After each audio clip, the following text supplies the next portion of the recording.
Hello नमस्ते. तर मी बनवली होती मेथीची भाजी. ती आणि भाकरी. ती कशी बनवली फोडणीला न घालता आणि तुरट न लागता कोडू न लागता कशी बनवते ती तुम्हाला मी दाखवते.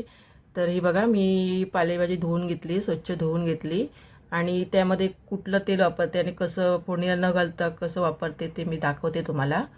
तर हे आहे माझ्याकडे गावाकडचं आमचं नारियल तेल आईने मला दिलेलं. नारियल शुद्ध नारियल तेल आहे ते. मी पालेभाजी कुठली पण पालेभाजी असो, मेथी असो, लहान माणूस असो, मी फोडणीला न घालता हे तेल कसं म्हणजे खोबरेचं तेल कसं घालून भाजी बनवते ते तुम्हाला मी आज दाखवते. तर ही आता भाजी धुवून स्वच्छ मी घेतली. आता ती बारीक चिरून घेते. आता ही बारीक करून चिरून घेते.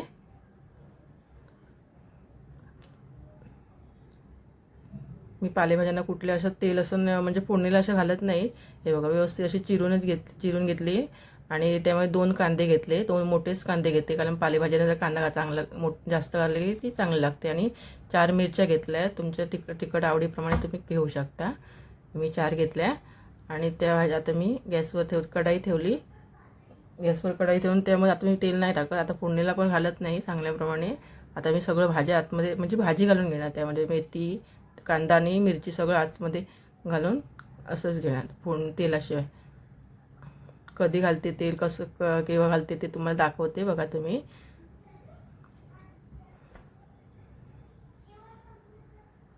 हे सगळं भाज्या घालून मी ढवळून व्यवस्थित 1-2 मिनिट असं ढवळून घ्यायची. असं पाणी सुटेपर्यंत त्याला जरा जरा मऊसर होईपर्यंत ती अशी 2-3 मिनिट ढवळून घ्यायची. आणि त्या मीठ घालायचं, चवीप्रमाणे असं मीठ घालायचं. त्यामुळे पाणी कसं लवकर सुटतं त्या भाजीला आणि लवकर शिजून येते. हे भाजी पाणी नाही टाकायचं, ते भाजीचंच पाणी सुटतं. आपण वेगळं पाणी नाही टाकायचं त्यामध्ये. चवीप्रमाणे मीठ टाकून घेऊया आणि 2-3 मिनिट असं 1 मिनिट असं पुन्हा ढवळून घ्यायची आणि व्यवस्थित अशी परतून घ्यायची. आणि त्यावर मी 1 मिनिट झाकण ठेवते. आता मी त्याच्यावर 1 मिनिट असं झाकण ठेवून घेते. 1 मिनिट झाकण ठेवते.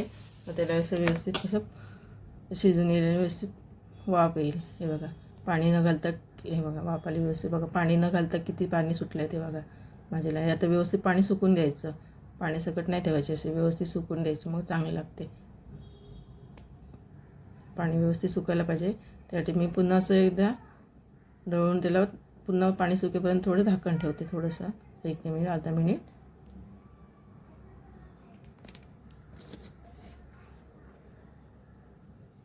व्यवस्थित ढवळून घेतल्यानंतर पुन्हा असं 1 मिनिट झाकण ठेवून घेते. हे बघा, आपली भाजी आता म्हणजे सुकलं आहे पाणी. आता त्यामध्ये मी आता पाणी सुकल्यानंतर आता मी त्यामध्ये तेल घालते. बघा, आता हे व्यवस्थित 1 चमच तेल घालते, खोबऱ्याचं तेल. हे बघा, वरून असं तेल घालते आणि ढवळून घेते. फोडणीला नाही घालत, असं भाजीला ते वरून खोबरं शुद्ध म्हणजे तेल घालून बघा तुम्ही किती चांगली लागते भाजी ती पालेभाज्यांना. बघा, म्हणजे आमच्या आई बी तशाच वापर करायच्या पाहिजे भाज्या, म्हणजे वरून ते चांगल्या लागायच्या भाज्या. म्हणजे बघा, हे खोबऱ्याचं किती गावावरून आणलेलं आहे. मी ते खोबरं टाकलं, कारण पालेभाज्यांना खोबरं पाहिजे असतं.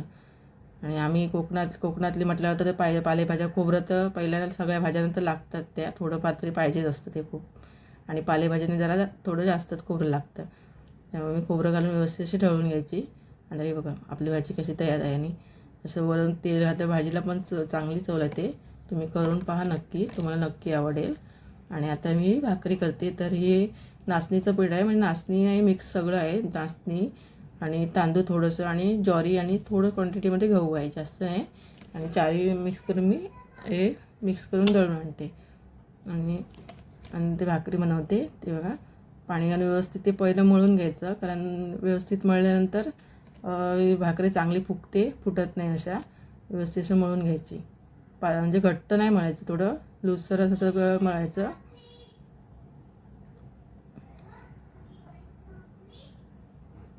ते गोळा करून आपण आता थापटून घेऊया. बघा, पटापट पीठ लावून वरून असं थोडंसं पीठ ठेवायचं आणि व्यवस्थित अशी थापटून घ्यायची गोलसर.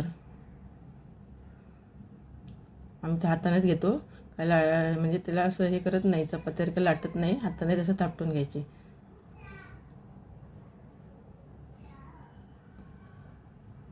अशी गोलसर थापटून घ्यायची, जाड नाही ठेवायची, जरा पातळ ठेवायची.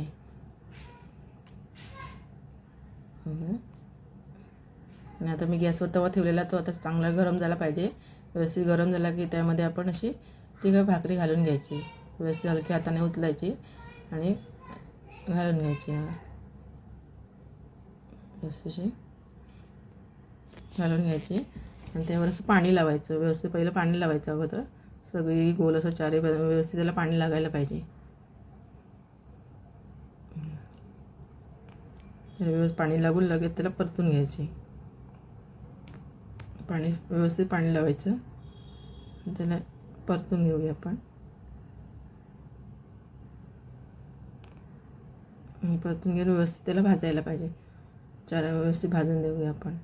गॅस आम्ही म्हणजे स्लो पण नाही, फास्ट पण नाही, मिडियमच ठेवला आहे. आणि बघा ही मेथीची भाजी बनवली ती, त्याच्याबरोबर असं भाकरी व्यवस्थित भाजायची, कारण व्यवस्थित भाजली की चांगलं लागते.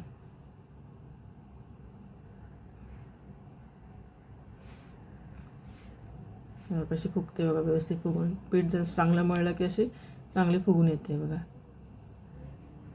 आणि तुम्हाला आवडलं असेल तर माझ्या व्हिडिओला लाईक करा, चॅनलला सबस्क्राईब करा आणि